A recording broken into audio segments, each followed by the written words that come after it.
everybody, welcome to another episode of Any Way You Slice It. I'm Jason Flom, and let me introduce to you the one and only Peter Tejan. See what I did there? Yeah. Oh, the reason I did that Billy is Shears. because, yes, it's Sgt. Pepper Day here.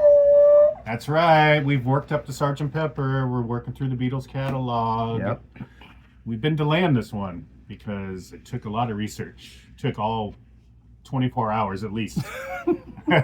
Peter texted, this is a Tuesday evening. I think it was Sunday evening. He texted me and said, yeah, let's do Pepper on Tuesday. So ever since then, been studying. I had gotten what's the word? I had gotten comfortable with the song list again like weeks ago when we first were going to do it. So I just watched a couple things to see what other people think, and I thought, whatever, in my arrogant way, like, whatever, dude. And then here we are. So. Here we are. We're going to do this.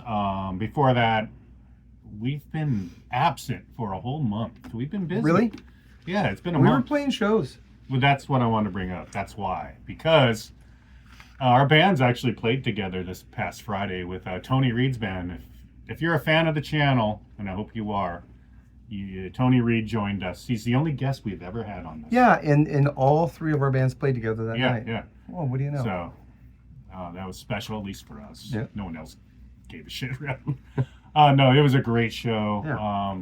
Thanks to everyone that came out. If you happen to be listening, like Brandon was there. Mm-hmm. Brandon. Yeah, so one of our fans was there. A fan of the channel. He's a good dude. Hi, Brandon. Thanks for coming out. Thank you to everybody for watching. Because it's been a month, you guys. We didn't want to be forgotten about. But we're back, and now that my band, anyway, is on hiatus, I'll have way more time, so hopefully we can get more of these done. But we're going to give you Sgt. Pepper today. Next week, Kiss fans, you're going to want to tune in for our Peter Criss album review, because the album comes out on Friday. Mm-hmm. I have the vinyl on order. God, I hope it's here by then. Hopefully. Well, if not, we'll do Magical Mystery Tour.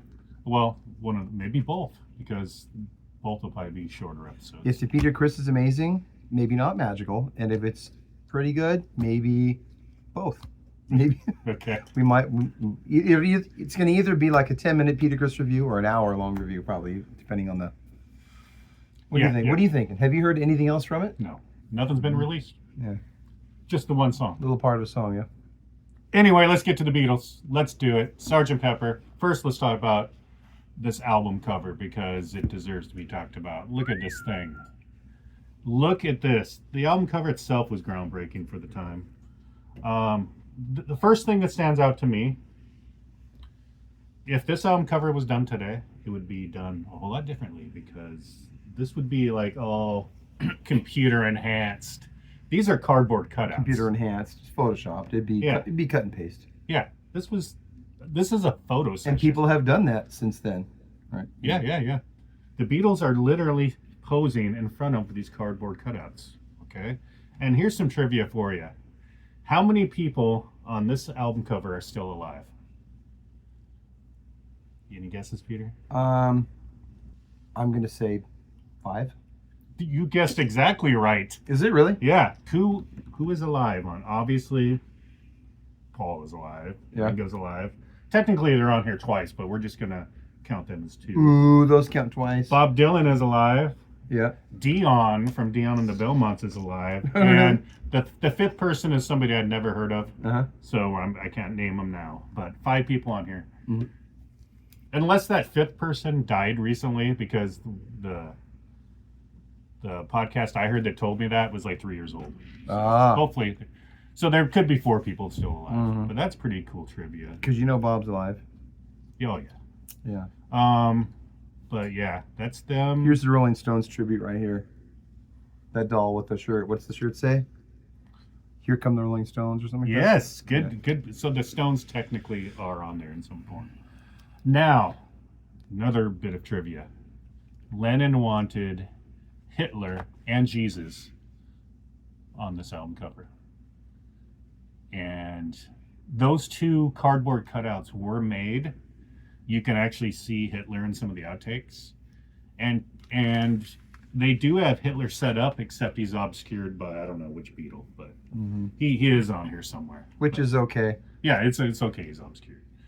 But Jesus didn't make the cut. Sorry, probably because of the comments he had made about Jesus. It just That's didn't go over true. well. Yep. But yeah, cool album cover. Of course, the Beatles and flowers there. And, yeah, very cool.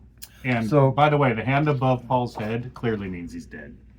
Have you heard that? Dead guy. Yeah. This comes in it. This. Don't cut it out. We were joking about cutting it out. And then what else? This is an apple, and a sweet condition. Like, God, it's beautiful actually. A nice Apple copy, capital EMI Apple. Did you know that is the first album cover to put the lyrics on the back? Oh, really? On the back? Yeah. And there's only one other album that comes to mind that did that. Master of Reality did that as well. You're right. They did do that. Yeah. Oh, that's interesting. Ozzy was a huge Beatles fan, Yeah. but I doubt that was the reason why. So this album comes right after they decide to just kind of stop touring and just go for it and just record all day. Absolutely. This is the follow-up to Revolver. So getting into the tracks, let's talk about some tracks that did not actually make the album. Like we talked about with Revolver and Rubber Soul, that album had a couple singles that weren't on the album. This one did as well. Penny Lane, the A-side, and Strawberry Fields Forever. Was there a George song that just didn't make the cut? Yes. What was it? Only a Northern Song. Oh yeah, Only a Northern It's on Yellow Submarine. Yeah, that's great, man. I love that one. I like that better than the George song on here. Yeah, Northern Song on here but they probably did do some more stuff to it to get it prepped up for the Yellow Sub. Probably, who knows what condition it was in at the time. I only know the version on that album. Yeah. It sounds like it could have fit on here though. Yeah, I mean, admittedly, With and Without You, as a kid, I thought, why did they put that on there? I'm not saying it's not a great tune. I think it's got great melody. It's really dark, cerebral. It's cool, but for being an abstract kind of like a hodgepodge pop rock record, it does ruin the flow. You know what I mean? I mean, I think it's a good piece on its own, but I still kind of feel that way. Although I let it play, I don't skip it. But as a kid, I was like, oh, what is this doing on here? As a dumb kid, I was like, yeah. It's George going full on into the Indian music. Yeah. Like he dabbled in it before. This is full on. Yeah. And probably took a lot of people by surprise. Yeah. But cool, deep philosophical lyrics. Yeah. The lyrics are great. Yeah. But I don't know. Not my favorite track. What else? So Oh, the other song I was going to mention that didn't make the album is Carnival of Light. It's like this 13-minute freak out they did. It's wouldn't even be considered a true song. But no one's, I suppose a few people in the know heard it, but other than that, you can't pull it up on YouTube or anything. So it's one of those songs very sought after. interesting. Carnival of Light. Cool title. I can't believe that wouldn't be on YouTube. It's not. I actually driving here, I was at a stoplight. I looked it up on YouTube, and no, there's a little podcast or something about it, but no, the song isn't on there. Isn't that weird? It's a psychedelic freak out, though, huh? It is. Yep. Interesting. Before Revolution number 9. Okay, but So yeah, the first I want to say the difference in just the tones and the recording and the consistency of this, even though it's kind of this crazy hodgepodge of songs, overall the recording quality, they're compressing a lot more, things are recorded up close a lot more, and it really, I still think when I put it on, it sounds great. Yeah. I love the sound of this record.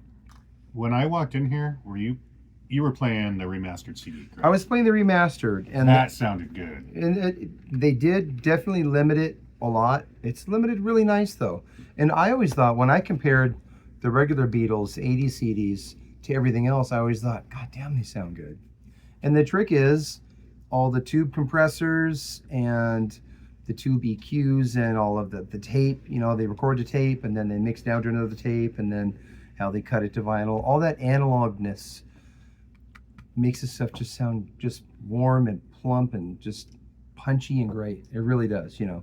And this definitely got more low. There's some boomy low, but it's under control. I think it sounds really, really nice and chunky in the car on CD. The remasters I'm working on, I'm kind of gradually picking them up when I see them because they sound really great. But I don't really mind putting these on because they've always sounded really good. Yeah, these older ones remind me, these are the ones I would get from the library. Yeah. Yeah. But when I walked in here and you were playing, what song was on when I walked in?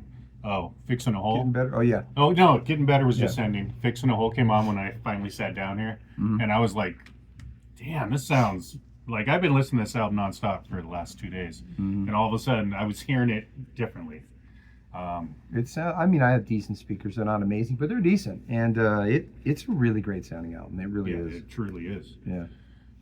And they kind of took their time and just recorded after hours and yeah, they just really were just like, we're going to make a masterpiece. They knew they were going to make a masterpiece. And they kind of what Steely Dan did later. Steely Dan said, man, PA systems are really tough to deal with and they didn't like touring and it wasn't worth it to them. So after Pretzel Logic, they just said, nah, let's just record. So then Katie Lydon on, fucking masterpieces, one after another. Amazing. So they pulled the Beatles. They pulled the Beatles, yeah. All right, cool. So same kind of thing though. Get tired of touring, and what are you gonna do all day? Let's just spend a bunch of money in the studio and make masterpieces. So, and that really started on this. You know, they took things more serious on Revolver, but this was just like way over the top, I think. Ironically, though, they never did any song off Revolver live. So this isn't the first album where they did. Wasn't there only one that they did live, or no? I Wasn't don't Taxman? They didn't do Taxman live. No. I mean, they've done it. I'm sure George did it solo. I remember we mentioned that in when we talked about Yeah. the album, and I thought we said that they did one, but maybe not. I really don't think so. I don't think so. Somebody will correct us if I'm wrong. But I could have swore I read they never played any song from, because they put out Revolver, then they went on tour that summer, Yeah. and they didn't do any songs from it, which is strange. That's crazy. Actually. Yeah. Well, yeah, well, that just proves they weren't really into. It didn't matter that much to them what they were doing on the stage. They were just rocking out, whatever. Yeah. You know, so yeah, that's like Gene doing Fits Like a Glove for like 6 tours in a row. Like, we'll do Glove, Well, whatever. Yeah, good live song. Screw good the live song. song. Yeah. Anyway, So yeah, so we want to go to track 1. let's do it. Track 1's got the little intro and So yeah, here's the funny thing about track 1. We're just talking about how, you know, they knew they weren't going to do any of this live, and they can really experiment with all these different sounds. Track 1 is a hard rock song that could easily be done live. In fact, Jimi Hendrix did it live right when the album came out. He Like opened up a show with it. 2 days Yeah. after, something like that. But that's the first thing. When you put this on, your ass gets kicked right away. Yeah. It's a good rock song. In fact, like I told Jason, I wanted to sample the tunes, on some tunes at least, before we talk about them too much. So I'm gonna hit play over here, and then we'll it's gonna We're go gonna away come back. because of course they'll probably take our video down. But just a second. So that song has got just a really great straight drum groove. The snare sounds killer, really compressed. I watched a thing with Ken Scott, and he talked about what is that compressor? It's a Fairchild, that's what it is. The Fairchild 640, 660, 670. Sounds like a 670. So to me, there's Peter. probably there's 2 Fairchilds. One was for tracks, and one was for like a stereo bus for like mixing and limiting mixes and stuff. And they used one on pretty much all Ringo's drums, I guess, which really gave Ringo that sound that no one else can quite get. even though they go good good, you kind of got the Ringo vibe. It's a skippy, shuffly thing, even when he's over straight eights. It's awkward, but it makes sense. I just love it. He gets simpler at the end of the fill instead of building it up. And then he just Day in the Life is all those feels. I love it when it's the simplicity of his thing that just I love it. But so the Fairchild is a compressor they use to get all of his drum sounds, and his drum sounds are so good on here. It sounds like they were just railing that. They were on Revolver too. That snare and that kit. Ringo was really in his prime, this kind of mid-late period. Yeah. And even the late period on Abbey Road. Yeah. But you got that rock and straight beat. The bass on this album is huge, huger than Revolver for sure. And I think he's full on Rickenbacker all the time. He liked dead strings. He liked to compress it crazy. Abbey Road still has the compressor that Paul preferred to put his bass through. Some friends of mine recorded there a couple years ago, and they sent me a picture of it. And it's like, whoa, there it is. You can still go there. You can put that on your instrument and gear list when you're going to record for the day. And if it's available, if someone else didn't get it first, you got it. It's got to be expensive to record there, right? Well, I think it was a couple grand a day or something like that. But with whatever the cost per day is, you can have the Obla D piano. You can have the 2000s of steel. Yeah, I don't know what it was. It might have been a little bit more than that, or I'm not sure.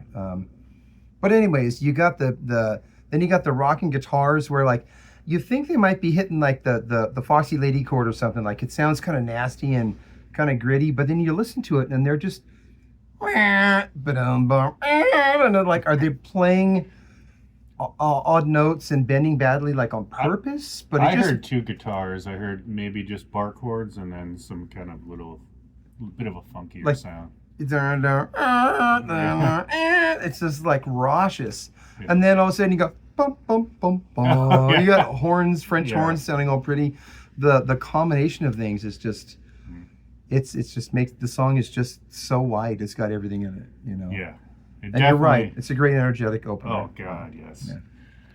And again, for a band that is stopping touring, they make it like it's a live song. You hear the crowd and everything. Yeah. And then they introduce Billy Shears, who in this case is Ringo, everybody's favorite baritone voice, singing with a little help from my friends. And got to give credit where credit's due. Joe Cocker's version, oh my God. Yeah. Oh my God. Yeah. But the same thing you did with the letter. Yeah. Oh my God, the letter. The thing you did to the letter was crazy too. We play the box top versions when we host a jam down here sometimes, but the Joe Cocker version. The Joe Cocker version of everything is really, really, really good, actually. Joe Cocker's amazing. He had a great band. Yeah. Oh, yeah. It seems like it's going to be a corny song when it comes on. And when you think of it, it's like Ringo with a little help from my friends. It sucks me in every time. I love it. I love it, The call and response vocals. Doesn't matter if it's kind of corny. It's just put together so well. Ringo's got, basically Ringo's quarters holding it through. And then you got the piano, or whatever that is, or clav, whatever it is, doing like, what's it doing? Are they doing eights and the bass is doing half notes? The bass boom, is, boom, yeah, boom, boom. They just understand how to put those rhythms together to make it a full picture. The bass is mixed way up high, popping out at you. At this point, I think a lot of the time, I'm not saying every tune, but a lot of the time they were leaving that track open for McCartney to put his bass on last or close to last, because he was maybe the most proficient musician on his given instrument. He could fill in so many spots. Oh, I would say he definitely was. And when they get some other stuff on top, or say George Martin does a cute little harpsichord thing or whatever it is, Paul can play off of that harmonically and choose his notes later. Yeah. And dude, that's why Paul McCartney's bass is always so loud in the mix, because it should be. It's badass. He is so good on this album. Yes, he is. I consider this a Paul album. John right behind him. It's not my favorite George album, that's for sure. And Ringo is just solid as can be. George was somewhere else. Yeah. He was in the Middle East, or he was, yeah. They took 3 months off before they did this album, and George went to India to learn sitar with Ravi. I think George has said that he was a little bored during the sessions. Yeah, and Ringo said he learned how to play chess during these sessions. Yeah. A lot Yeah. of John, a lot of Paul, and studio musicians. And the other George. Yeah. And yeah. So, yeah. We love With a Little Help from My Friends. Yeah. Absolutely. By the way, the line, I get high with a little help from my friends. Why didn't the BBC ban that? They had to ban Day in the Life because I'd love to turn you on. But what? Well, I'm going to say why I think why is because at this time, just a few months was a whole different world. 6 months later, a year later, it was definitely different. And they were society. You can only make society accept things so quickly sometimes. So maybe this world's getting used to stuff. Yeah, and I read a great quote from John because in response to, did you put drug things on there on purpose? He said, actually, we were trying to keep that stuff off because, let's face it, drugs were so prevalent during this.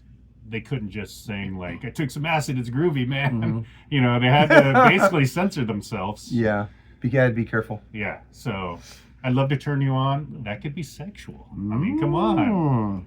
Why does it have to be about drugs? Come on. About this time, actually right about this time, was the Light My Fire thing on Sullivan. Same year, yeah. And so, society wasn't used to. They were used to dudes in suits on TV and stuff. So they were just starting to have to come around to like the real world, It ain't just suits out there, It's important to mention all of this because the world is literally changing as this album's being released, So they're trying to change the world back to time. suits right now, ironically. That ain't gonna really work. We need another album like this. Come on, somebody's got it in them. Yeah. Come on. What do we got next? Strawberry Fields, right? Or I mean, same type of song though. I know what you mean. LSD. Yeah. Yeah. So Lucy in the Sky with Diamonds. That bass is loud. That bass is really loud, and it's okay though. And he's playing quarter notes this time. Yeah. You can't make albums like this anymore with something just like, wow, I really like that guitar lick. Let's make it 20 times louder than anything else. It's like everybody just says that's a bad recording now.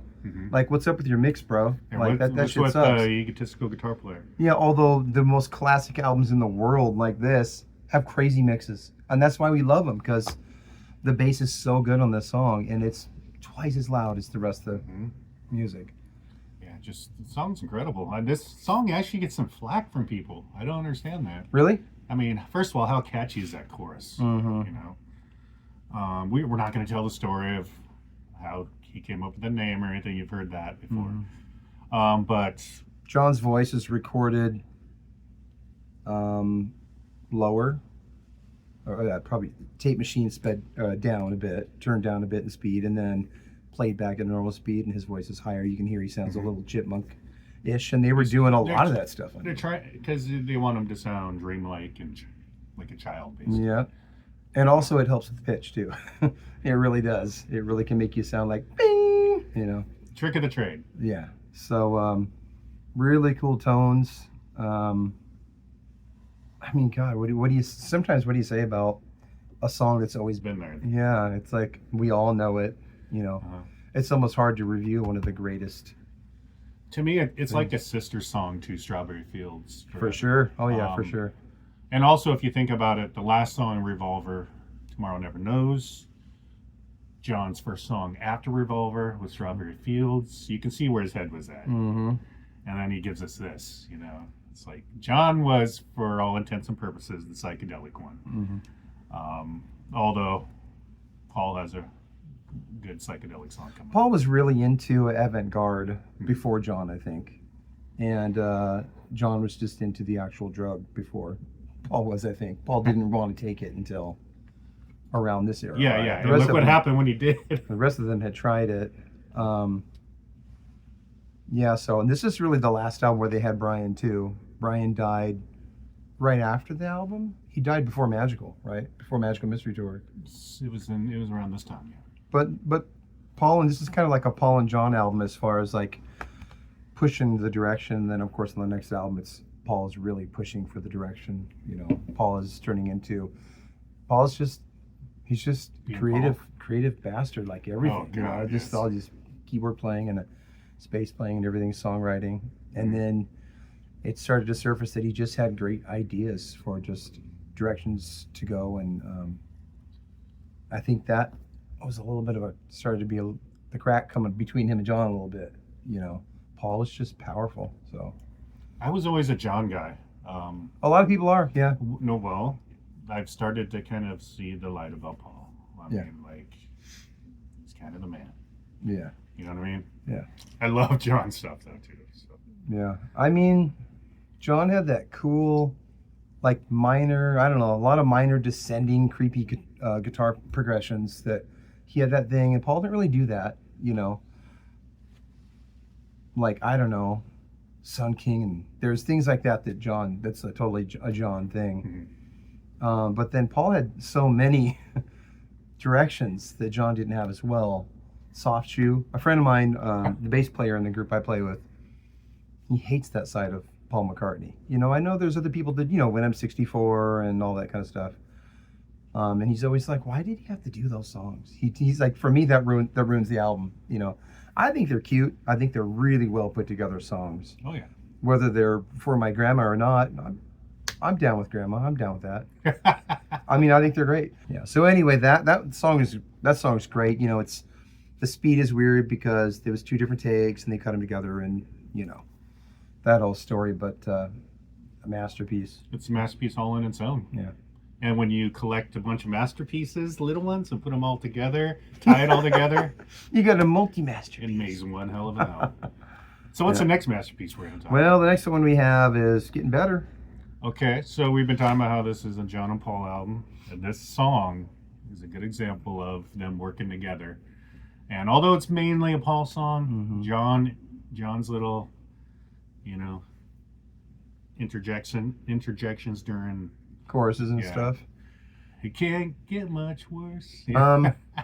It's got such a cool, like, downstroke Staccato. guitar thing going on, and it's really refreshing. After the first 3 songs are kind of on this adventure where they kind of all, I feel like they kind of connect, and you're going to the next adventure, and then just that riff comes in. you're just into rock. Now let's just rock now. You got chord, chord, 3 chord, 4, 4 or 5 chords on that chorus there, and the walking and the note choices that Paul is making. Every little note choice that you make really affects what that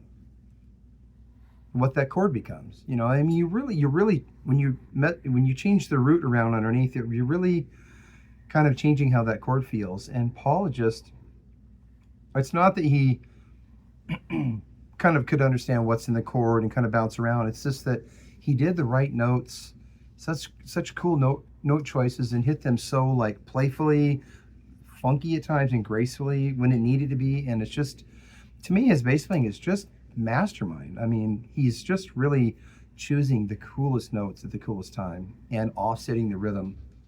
Like, I'm listening to bass more than drums when I'm rocking out in the car or whatever. And he's a diehard drummer. Like, he's, I would think. God, I would love to play with Paul on bass and just jam with him. I mean, I don't know how Paul would play, like, just sitting there live. I'm sure he would just do cool shit left and right. But when he complements a song, and like I said, at this point, he's doing bass last a lot of the time because he's filling in the spots and he's giving it the movement that it needs here and there, and he's like the navigator, choosing his rhythms that he wants to do. I think he's really, really good at choosing all the right notes for an arrangement to really top it off. Ironically, it's bass, and you would think drums and bass. These days, drums and bass is always done first. He probably did a scratch bass with Ringo. I don't know. Yeah, I'm sure he did. Or sometimes at least, and then did his real bass later. They were just realizing that his bass playing was really an asset to. He just made those simple 4 or 5 chords in the chorus sound so cool, the way he kind of sort of bumped around, Yeah, Lennon's falsetto backing vocals. That is so. Yeah. That just makes me smile. It's just amazing. And it starts off, of course, with that guitar riff playing. Then the organ joins it. It's just everything else comes in. Just incredible. I was just sitting here beaming the whole time. When people say, like, let's do the Beatles vocal, la, la, it's really that John mid-range, that middle, like, tenor tenor vocal harmony thing that people are talking about. I think it's the John tone, that gives it that kind of like playful psychedelic harmony, the background thing. I would have loved to have been in the room when they were recording this. Sounds like a good time. Yeah. Top 3 songs of the album right there for me. Yeah. So up next is kind of a different kind of McCartney song, I would say, "Fixin' a Hole." Mm-hmm. Oh man, I love it. Yeah. Yeah. Let's listen to a bit of it and then talk to people. Yeah. So that tune, Wow. that's another one that's just magical with the mood, Very atmospheric. They got that and Mr. Kite on one album. That's some deep shit on here. That's yeah. I mean, if you want to talk deep, George's song's pretty damn deep. Yeah. But yeah, "Fixin' a Hole" is... Fixing a Hole is so cool because you really never hear it on the radio. It's not a radio. It wasn't a single, of course. I've never heard it. I don't know if I've ever heard it on the radio. Maybe Breakfast. Breakfast with the Beatles. Yeah. There's a show here that's been going on. But they play the deep tracks. I mean, that show's been going on for 30 years, hasn't it? Yeah. Breakfast with the Beatles every on the classic rock Sunday station. at noon? Yeah. Yeah. No, I think it's on earlier than that now. Is it? Yeah. Sure, it's breakfast. Sure, they have to play all of it. But I mean, well, I guess the song's not worn. You're not worn out on that song at all. It's That's kind of a deep track, center of the album, but it's just got a really almost a creepy vibe to it, Mm-hmm. And then that bass lick, and McCartney can improvise and kind of bump around like we were talking about, but boom, boom, boom, boom. This weird repeated phrase underneath everything, boom, boom, boom. It's really, really cool, And George comes in with some, you called it like a surf guitar tone. Really cool guitar playing there. I wonder if that's a Strat. It kind of sounds like they're Strats. Yeah. Really cool fuzz sound to it too. That's got some bite to it, yeah. Yeah. And yeah, oh man, it's, wow. Yeah. That sounds great on this remastered CD. And we're sitting right between the speakers, so we got a really good sound system going on there. Yeah, absolutely incredible. Fixin' a Hole. Yeah, that's a go-to. There's times where I put the album on, go straight to that tune, just because it's magical. And like you said, there's no burnout factor. There's no burnout factor. No, yeah, it's a great tune. Not at all. Speaking of great tunes, oh my God, this next one. Oh, this is too much going on right now. It's too much, man. We need to take a break. Let's do a little bit of it. On this album, you're hearing more echo and verb on the vocals for sure, like on "Fixing a Hole" and like on the chorus of this, or on the verses even with Paul. Really cool. It gives it a darker mood, gives it more depth, Yeah, I don't think we mentioned it yet. We're talking about "She's Leaving Home," the next track. Wow, this is kind of like Eleanor Rigby in that it's basically all strings. Yeah, it's the Eleanor Rigby of the album, yeah, for sure. It really is. Yeah. I'm pretty sure it's just John and Paul on the song, and probably vocal-wise. Sounds like there's a Mando or something over there, kind of. Yeah. Ching, ching, Mm-hmm. ching, ching. But that chorus is what gets me when John comes in. John he's the voice of the parents. And that's true. The falsetto stuff Paul does in the background, it's just that right there, goosebumps, hair standing up on my arm there. It's kind of a the strings and everything are playing kind of a 6/8. 1, 2, 3, 4, 5, 6. 1, 2. But that Mando or whatever it is over in the speakers, kind of playing a boom chuck, kind of like a not boom chuck, but a waltz. Boom, ching, ching, ching, ching, Yep. and the way it all fits together. It's just it's like it's a very theatrical song, really. It's beautiful. Probably one of the most McCartney-esque songs on the album, I would say. She's Leaving Home. Is this the one that George Martin did not arrange? Yes, and he was kind of upset about that. Yeah, because George Martin says it's sappy, and George Martin would have left it a little quirky in places to make the Beatles not be too far into any one particular thing. No, it's such as sappyisms. It's probably, besides the George song, it's probably the most serious song. But it's great. But I still love it. But I understand what George Martin's talking about. Yeah. Oh, yeah. She's Leaving Home. Absolutely incredible. And he was pissed at Paul because Paul, he thought Paul was kind of high and mighty at the time, and just like, oh, well, I have to wait a couple weeks for this or whatever, and I don't know how long it was, but no, I'm not going to wait. He just got another guy to do it. Exactly. And George Martin thought, asshole. But he had to also admit it. Pretty damn good job. Yeah. Yeah, absolutely incredible. Thank you, Paul, for that song, and John, what you put into it as well. Yeah. Being for the benefit of Mr. Kite, Yeah. I believe is next. So Paul's really walking around in that, creating that movement, and what else? What else really gives it the? Is there like a accordion? Is there an accordion over there? Well, there could very well be that. Isn't an accordion that we're hearing? It's accordion-ish, whatever it is. Yeah.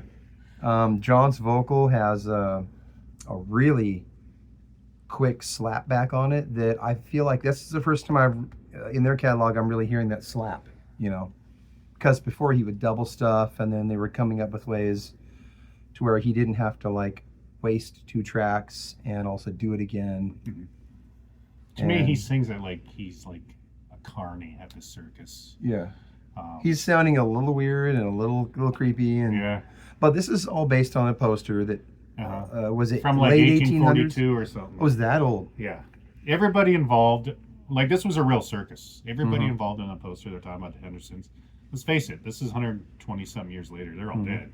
Yeah. They had no idea Yeah. this one circus on this one date would be like so popular. But I think you can look it up. I've seen the poster before. You can look it up and there's see a picture a lot of the lines in the song, if not all. Picture of Lennon pointing to it, like. Yeah. That's where I got the idea. There's a close-up of it. You can. I don't know how good you can see it in that picture, but you can see a close-up of the. Yeah, and it does mention Henderson's. It mentions almost just word for word most of the lines in the song, I think. Mm-hmm. So very cool, but it's kind of a halftime thing, and the bass and the drums and the toms are just thick, and I didn't even really notice it right now. It's a really cool groove, and with the bass walking, but it's a really cool, creepy ass song. I love it. Yeah, definitely. I mean, is it my favorite on the album? No, but it's. I mean, it's one of my faves. But is it really? Yeah, but it's an album cut though. It's not a single. It doesn't start the album, and it shouldn't. No. It's too weird. Let's face it. It's pretty weird. It's placed right in the middle of the album. Yeah, that's badass though. No, it's great. Yeah. It's great. So up next is your favorite song. It's your favorite.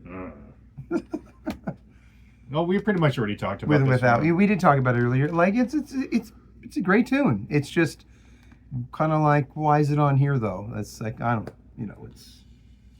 Didn't he do an album of Indian music, like Wonderwall or something like that, or some? I don't know. Beatles fans are gonna hate me for not knowing that. Probably. But, yeah, they all hate. Like you could have saved it for that. You know what I mean? Do your research, Jason. Yeah, I know. Well, not many people even know that he did something like that. But no, he does a good job. We'll leave it at that. It's a great tune. I like the lyrics. Real Indian musicians are on it, and he was really learning that these particular rhythms are in this. How the particular rhythms of Indian music was working, and looking it up. George actually did some stuff where he kind of broke it up, and there's bars of 6 and bars of 5, and it's kind of irregular because it kind of falls around George's melody, I think. You know what I mean? Look at that. It's not. It is called Wonderwall. Yeah, it's not strict Indian music. It's definitely George-ish Indian music. George did what he wanted with it still, but it is dark, and it is to me it's a departure from the rest of the album. Yeah, and he did do Wonderwall music. It was for a film, and I'm sure there was plenty of his Indian fetish on there. Indian music fetish. Yeah, but I haven't listened to it. Yeah. And next, a tune that couldn't be more different. God. Yeah, you're right. When I'm 64. I don't know, let's hear a second of it before we talk about it. Yes. So it sounds like you got everything in there. You got Brushes, which is irregular for a Beatles song. Is that Ringo on Brushes? I'm sure. I wonder who played the Brushes. We're hearing clarinets swooning and things in there. Oh, yeah. We're hearing Paul's voice higher, which means, again, tape machine slow down, sings with it. Probably easier, too. They might have tried some of that stuff just because it's like, hey, slow the tape machine down. My voice is tired, and then speed it up. So his voice sounds more youthful. What else do we hear? Oh, it sounded like the bass had a sponge on it. If you're not a bass player, sometimes to get those Motown sounds, they would have this like a little sponge thing that they put like under the bridge there. And instead of being gong, it'd be like gong, gong. It would make it like kind of funky, and so the notes would be shorter and make it sound kind of gummy. I don't know. It sounds like it might be a sponge. Sometimes it sounds like he's stopping the notes, but other times it sounds spongish, Jason. It very spongish. Yeah. And you know, admittedly, the verses, it's total soft shoe. But the B section, the chorus in the middle, like those are some cool chords that are walking around. Like it goes for an adventure, you know, on the rest of the parts of the song, I think. The song is pure McCartney. It's cabaret. It's when it's funny, when it first started, we both started laughing. It's just so funny and corny, but lovable. It is. I had a mouthful of beer at the time too, and I was he spit it all over the floor, and he's gonna have to clean it up. But it's ridiculous. It's comical. It's cute. It's warm and fuzzy, and I just think it's really likable. You know what I mean? Is it cool as hell like some like Dark John song? No, but it's like Paul had one of these on a lot of the albums. You know what I mean? And I think it's cool. And real quick trivia, the year he wrote it, 66. Yeah, it's an older one, huh? Well, yeah. Paul's dad had just turned 64. And also more trivia. This is an old Beatles song. This is one of the first songs he ever wrote. Well, yeah, that's what I was going to say. But the fact that his dad turned 64 probably reminded him of when they recorded it in 66. Yeah. Yeah. Yeah, it's great. It's funny that it comes right after that George song too. Yeah, that's what's good. That's what's funny about that transition is a little bit extreme, but they knew that. You know, they had other stuff they could have maybe put on here. They could have, you know, taken a few more weeks and maybe put different things on here if they wanted to. It's not like it's hodgepodge on accident. You know, they did it because it's just a tour de force. Anything goes. But it all fits together. That's the thing. All-seeing eye masterpiece. Yeah. Yep. So it fits together because it's the Beatles, but okay. It's a fun song though. You know what I mean? It's not serious. No. It ain't Helter Skelter or whatever. It's a sweet love song too, though. Yeah. So. Yeah. And now, funny to think about it, Paul is like 81, 82. Mm-hmm. So here he is talking about when he's 64. He's almost 20 years older than the age he was talking about. When he turned 64, I remember him going on some talk show or something like that, and they were joking about it. So next we got Lovely Rita, and it is a go-to for me. I love that song. Love it. I've heard a couple different things. I've heard it's based on a true story of somebody who gave. You can picture this too because everyone knows what it looks like outside the studio. Somebody gave him what? A parking ticket outside of Abbey Road Studios. Really? And then they said, "Was her name Rita?" He said, "I don't know, but she looked like a Rita." Oh, really? She looked like a Rita. But it might have just been like, fiction. But let's hear a bit of that. They're keeping good comedy in their songs. Yeah, there's a lot of silliness to that song. Yeah. It's just, to me, that's just one of the funnest songs on the album because it is simple and straightforward, but his lyrics are so funny and playful. Mm-hmm. You know, got dinner, Rita paid for it. I mean, or what is it? Is a got dinner, something like that, and she paid for it. Well, here's the lyrics right in front of you on the back of the album. Like I can read that. I'm almost 64. Get your readers out. I'm not in that decade quite yet. No. But I love that tune. There is just a fresh bounciness to that tune that I've always loved. Yeah, I was telling him when it was playing, Lennon's dreamy vocals on the choruses. Because it starts off with a chorus, basically. Mm-hmm. Just incredible. He had the best voice for that kind of thing. Yeah. Perfect match for Paul's quirky vocals in this song, really. But when we reviewed all the Kiss albums, and it took us, a year and a half to go through all the Kiss albums on our channel. That's the first thing we ever did because we're huge Kiss fans. And we always were saying the same thing. We loved it to hear Gene on Paul's song and vice versa because it's like a complete picture then, They have that thing that kind of. It's just interesting to hear a different texture from someone else's voice on there. Hear them chime in, And it's like that with Paul. And another reason why you see the Kiss Beatles shirts, the Beatles Kiss shirts. The Beatles with the Kiss makeup and whatnot. Yeah, again, there's a lot of similarities. There's a lot of between the two parallels. bands. You've got the two lead guys, and when they're on each other's songs, it's magic. We are fully aware that one band wouldn't It's like exist that. without the other, though. So Yeah. they'll tell you that. So Lovely Rita's great, I think. Love the lyrics. It's a great song. Yeah. It's a great song. Yeah. So up next is, I would guess, another great song. Oh yeah. Good morning. Good morning. Good morning. Good morning is I don't. If you need to hear it, I can play it. I don't even need to hear it to know that it's just kind of a crazy little song. It is. Yeah, it's kind of. It's very upbeat. Yeah. He got the idea, John did, from Kellogg's commercial, cornflakes commercial. It's has everything on it: roosters crowing, dogs barking, all kinds of things going on. I like it. It's catchy. I feel like it's got groupings of 9. Like it's got a cut up weird. It's, of course they weren't going to do any of this live, but I'd like to see a band try to do this live. 1, 2, 3, 4, 5, 6, 7, 8. Right? At one point, the song just stops really quick and continues again. The phrasing of the bars, the way the things are kind of go around the lyrics are really cool on this. But yeah, it's just got silly little things and chickens in there, and it's fun, It's a fun song. Yeah. Very fun. And it's that extremity with it that makes it work with the with and without you and the she's leaving home. They got the other side of it on here, so it's a cool tune. And when that is fading, one of the most iconic drum beats ever starts, right? And you got the reprise of Sgt. Pepper, which is basically just the chorus. I don't think there's any verses. It's everybody, the whole band singing on it. It's a little more down. Yeah, it's a little bit more like, I don't know if that's funky or what that is exactly, but it's a little more strummy, I guess. Yeah.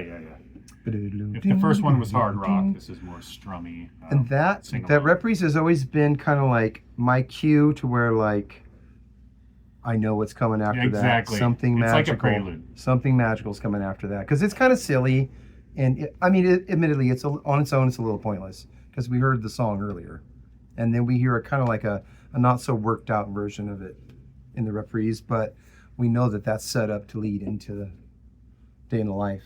Oh yeah, and here we go. That's your seatbelts for this one. Yeah. One of the greatest. I'm gonna say top 3 or 4 Beatles songs for me. Yeah. How can it not be? Best album closer of all time, hands down. It definitely is a great album closer. Oh my God. Wow. Yeah. Unless you count all of side 2 as an album closer on Abbey Road. Yeah. But no, Day in the Life, absolutely a masterpiece within a masterpiece. John did it 2 albums in a row. John did it with the most amazing closers. Yep, absolutely. And what's last on Baby You're a Rich Man? I think is last, maybe on Magical. That I'm not sure about the top of my head. Which is a cool closer. I think it's Baby You're a Rich Man. I do like Magical, and we're gonna do that one. We're gonna talk about it. But to me, it's not. I mean, it was a soundtrack to the film. You know what I mean? So it wasn't put together like, say, this was. For me, I've always kind of preferred, for most of my life, I preferred Magical. I thought that was absolutely, from start to end, the best album. The flow, because it doesn't really have a 64. It doesn't really have a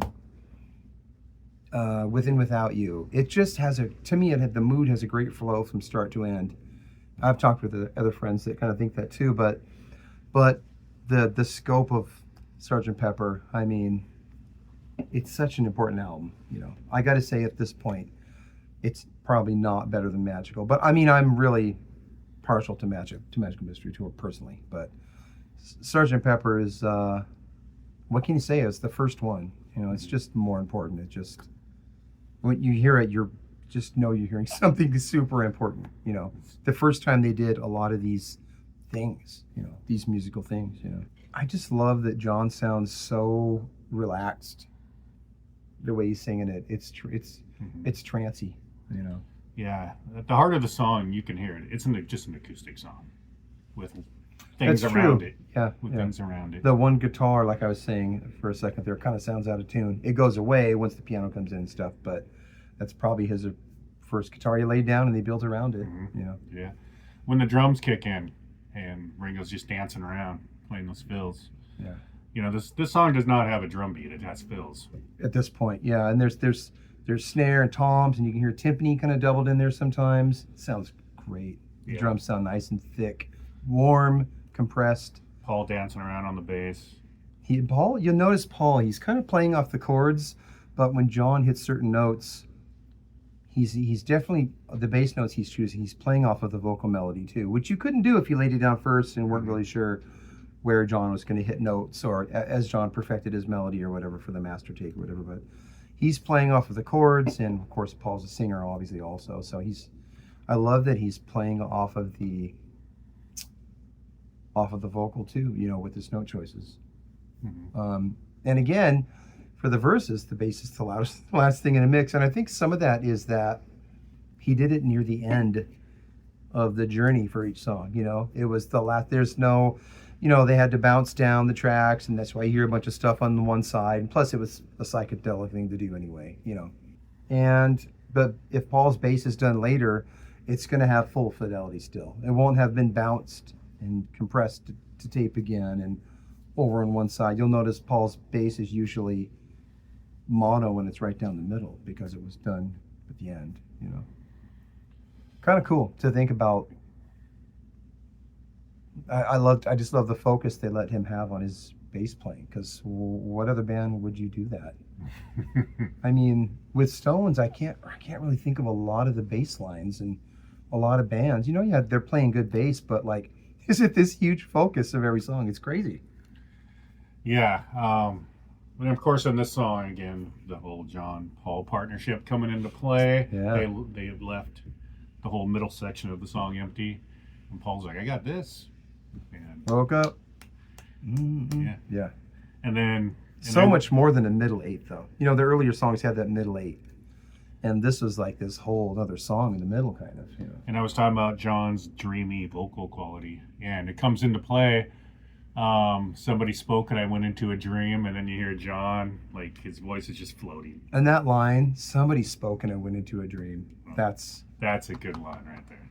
Yeah, that's on I saw this interview that Duke Ellington did, and he's sitting at a piano, and he goes, so I hear you don't like to call your music jazz music. I go, well, what do you call it? You know, what kind of music is this? And he goes, this. Then he does this like beautiful like run down the piano. He goes, this is music. This is dreaming. I was like, whoa, that's amazing. So an older group of mine used that for an album title, but that John Lennon lyric is on. Well, you named an album. This isn't music. This is dreaming. Yeah. Really? Yeah. Our first Orange Balloon EP we did. That's awesome. But that John Lennon line is on that level. Oh. You know. Well, McCartney line, but John singing. Yeah. And then, of course, it goes back into the John part. And And then you got the build up at the end. 4 or 8. Is it 8 pianos?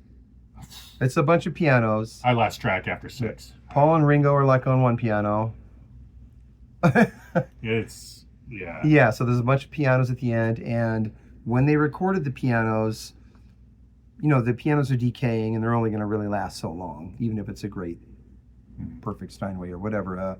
So they're raising the level of them on the inputs as they're going to tape as the chord's playing out. So that's why it sustained so long, because they forced it to. They like were bringing it up as it was going down, you know. So Right. I mean, talk about putting some effort into an album, you know, just stuff like that. Like, let's get all these people in here and hit this chord at once and manipulate the sound as it's to make a piano do something that now every keyboard can do, you know.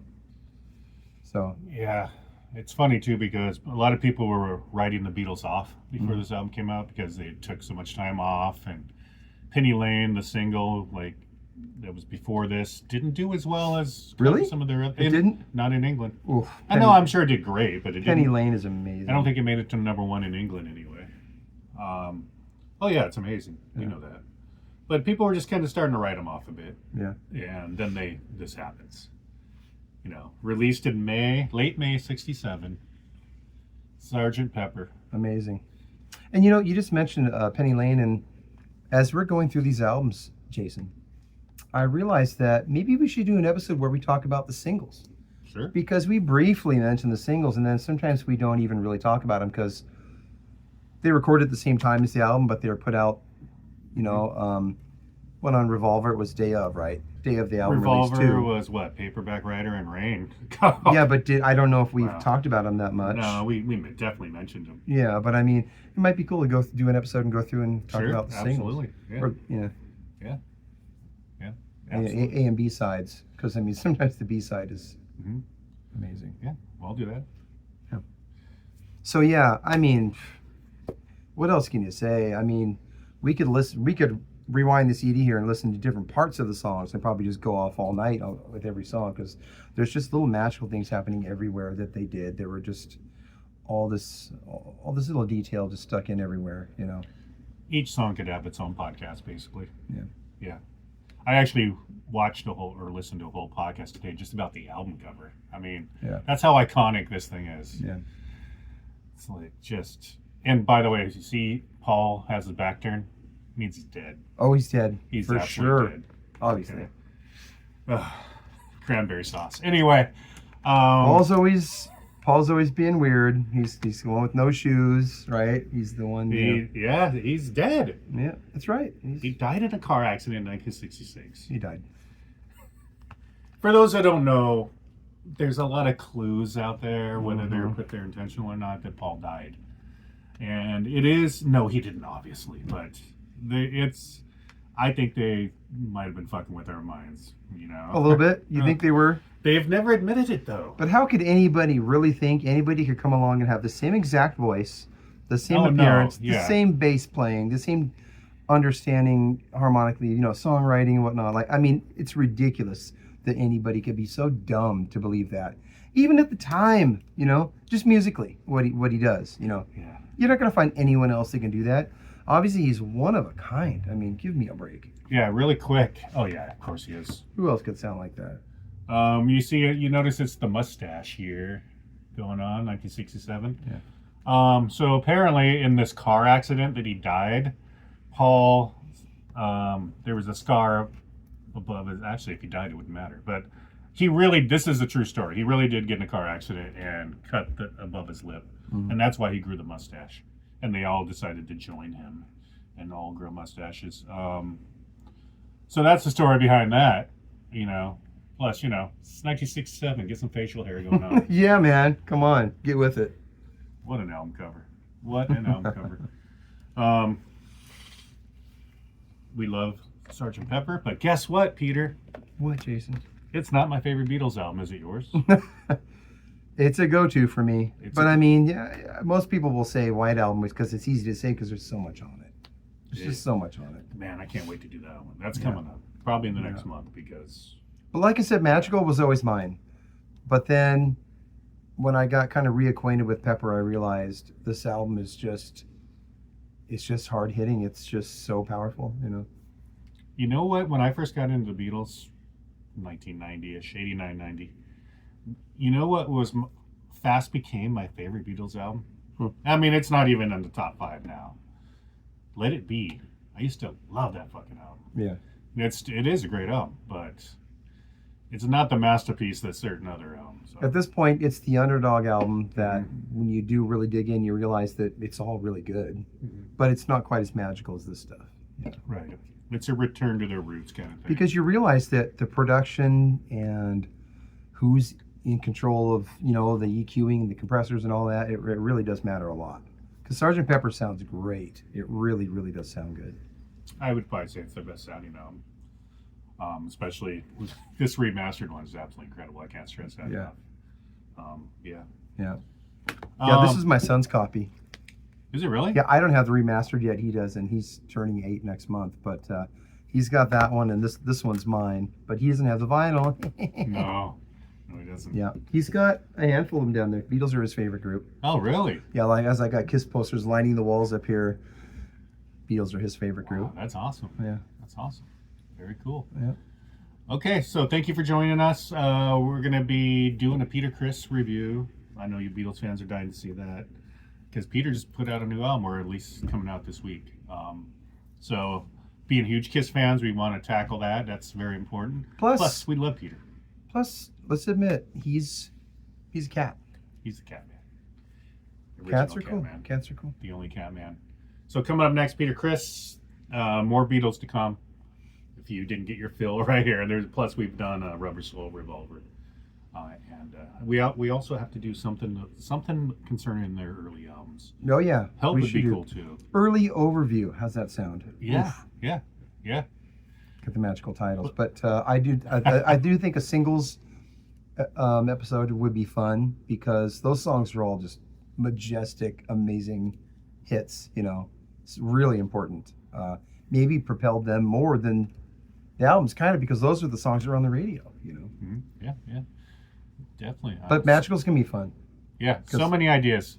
For obviously not just to me, but for a lot of people, Pepper and Magical, that's a pair. You know. Yeah. If we were smart about it, we would have paired them together in this one episode. But Yeah. we're obviously not smart. So. Nope. Okay, thanks for watching. Where any way you slice it, subscribe, do whatever. It'd mean a lot. Thank you for watching. See you next time. Peace.